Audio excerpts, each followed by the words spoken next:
Hello YouTube, my name is Elise and I'm coming at you guys with another video, and this time it's going to be about military childcare. I haven't done a video in probably like a year or so I'm just getting back into YouTube, but my first video I want to do about military childcare and the options that are available to you. So right now I have a 19-month-old son and he goes to the CDC on Fort Bragg. And there's a few CDCs on Fort Bragg, so it's a lot of options if you're looking for somewhere for your child to go. However, in this area, I've noticed in the Fort Bragg, Fayetteville area, there's a lot of childcare options, but very few spaces for children. And what I mean by that is I had to put my son on the wait list for childcare while I was pregnant in order for him to get a slot once I had him. So on base, we actually did not get a spot immediately after I had him. It was probably maybe 3-4 months later, then we was able to get a spot on base. But it was really because of our priority. So on base, when you're signing up for military child care at the CDC or at the Youth Services Center, you go through the Parent Central Center. And Parent Central Services, what they do is that they then, once you sign your kid up, it's by priority. So if every couple that signs up or single soldier that signs up, you all have a priority. So if you're a single soldier, you're top priority. If you're dual military, you're a top priority. Then after that, it starts breaking down into levels. If you're a service member with a spouse that works full time, then you're like second priority underneath the dual military and single soldier.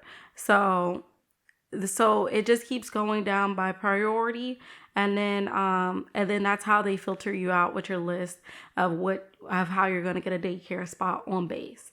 And then what goes into how much you pay for daycare. Everybody pays different amounts for daycare.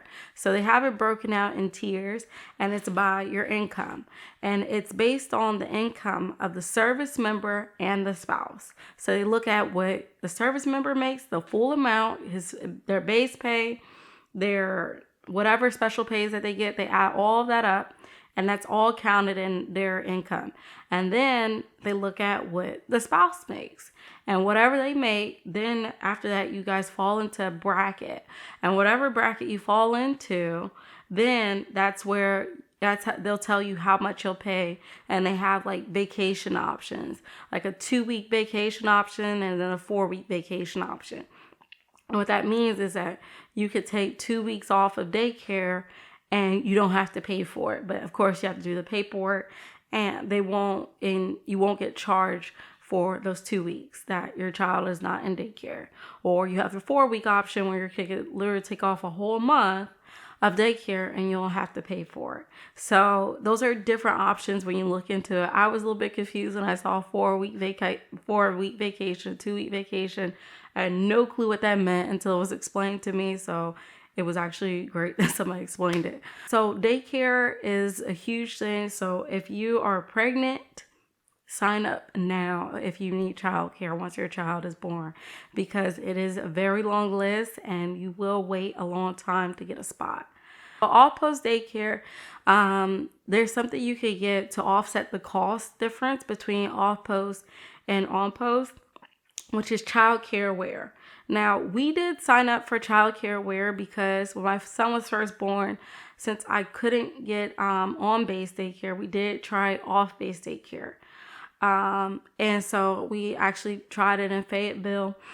And it wasn't a bad daycare. We just decided to put him on base once he actually got a spot. So the way that childcare wear works is that they will pay. So they will have arranged with the daycare for you to pay up to the amount that you would pay on base for a CDC.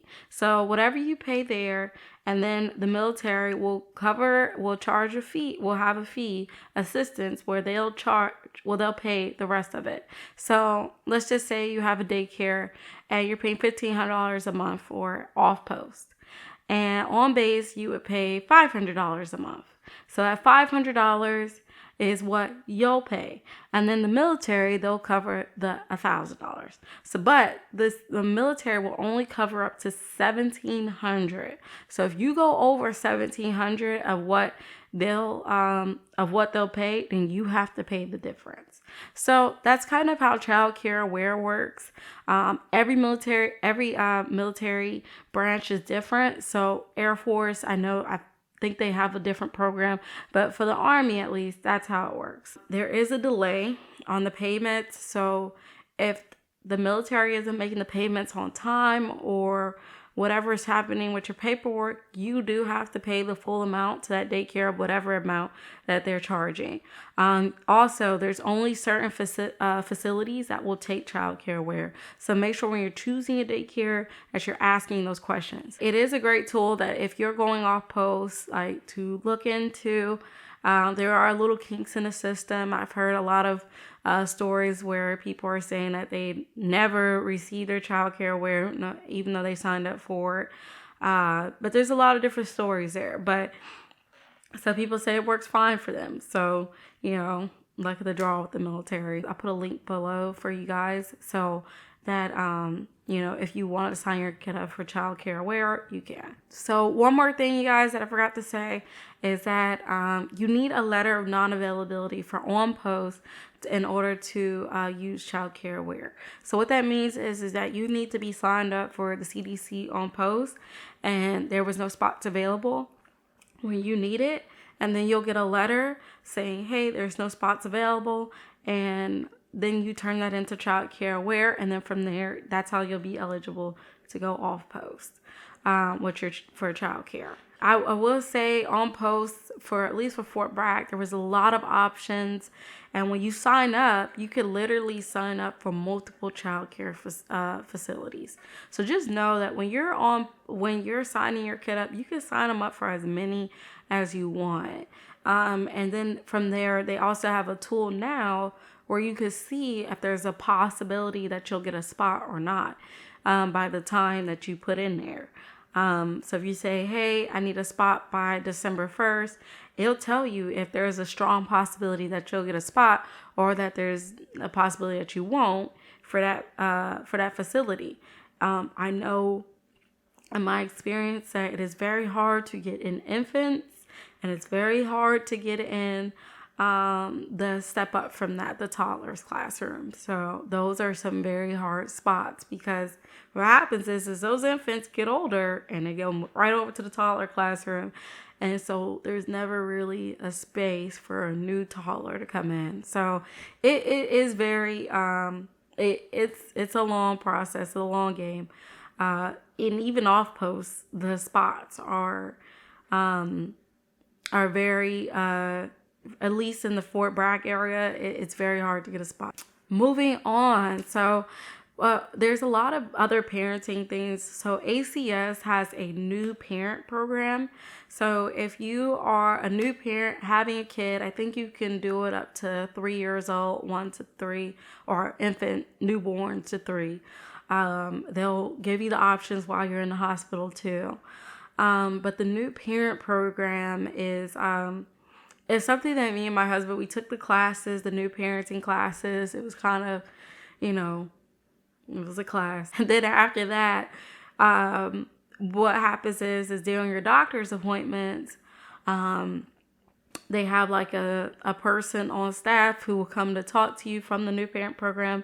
And so they'll come and talk to you during your doctor's appointments and, and give you some assistance. Me and my husband did it. And it was, I think because we're kind of an older couple, it kind of, not like an older couple, like we're not old, but like we have like common sense. So it kind of was like common sense stuff. So we were like, we kind of, just stopped communicating with them altogether because it just wasn't helpful. But if you are a new parent, it could be helpful, especially if you're a young new parent, and, it could be helpful for you just to learn those options that you have.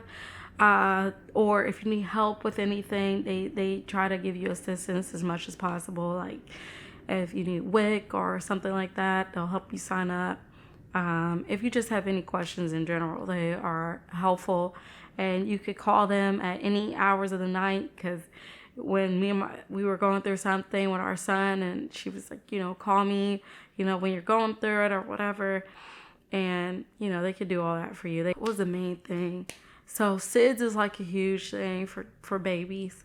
And so they'll come to your house and they'll check to make sure like you have like all the safety things in your crib. How you're not supposed to have like fluffy things in your crib, or kids aren't supposed to sleep with blankets or stuff like that. So they'll come in and they'll just check your house out for you if you want to. We didn't do that, but they'll do it for you. But brings me to the end of my video. Please like, comment, subscribe. I'm going to put all the links that you need to sign up for everything below. All the resources that you have, especially as a new parent or even just a parent with multiple kids, put all the links down below that the military provides for you. And thank you guys for watching. Bye. I did want to throw this in there that if your spouse is deployed, you do get free hours of childcare. What that looks like is just a few hours a week for a spouse if they just need some time to figure some stuff out or to do some stuff. They do provide free hours at the childcare facility.